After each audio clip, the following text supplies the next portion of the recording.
Periya ഇരട്ടക്കൊലക്കേസിൽ party നേതാക്കളടക്കമുള്ളവർ കുറ്റക്കാരാണെന്ന് കോടതി കണ്ടെത്തിയതോടെ CPIM പ്രതിരോധത്തിൽ.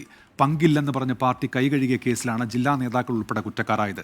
CBI കോടതി വിധിക്കെതിരെ അപ്പീൽ നൽകാനാണ് CPIMന്റെ തീരുമാനം.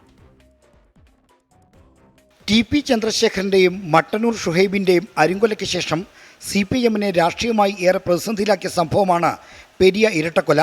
2 യുവാക്കളെ വെട്ടിക്കൊന്ന കേസിൽ പാർട്ടി ബന്ധമുള്ളവർ പ്രതികളായിട്ടും പങ്കില്ലെന്ന് പറഞ്ഞ് കൈകഴുകാനായിരുന്നു നേതൃത്വം ശ്രമിച്ചത്. എന്നാൽ ജില്ലാ സെക്രട്ടേറിയറ്റ് അംഗവും മുൻ MLAയുമായ KV കുഞ്ഞിരാമൻ ഉൾപ്പെടെയുള്ളവർ കുറ്റക്കാരെന്ന് കണ്ടെത്തിയതോടെ CPIMന്റെ ഈ വാദം പൊളിഞ്ഞടുങ്ങി. പാർട്ടിക്ക് ഇതിൽ പങ്കില്ല എന്ന് ഞാൻ പറഞ്ഞിട്ടുണ്ട്. CBI ഇത് ബോധപൂർവം ഈ നേതാക്കളെ ഗൂഢാലോചന കേസിൽ ഉൾപ്പെടുത്തിയതാണ്.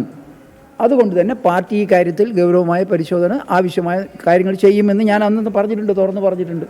ഈ കോടതി കണ്ടെത്തിയിട്ടുണ്ടാവും, മേലെയും കോടതി ഉണ്ടല്ലോ. അപ്പീൽ പോകുമ്പോൾ അതിനുള്ള ചിലവ് പാർട്ടി തന്നെ കണ്ടെത്തേണ്ടി വരും.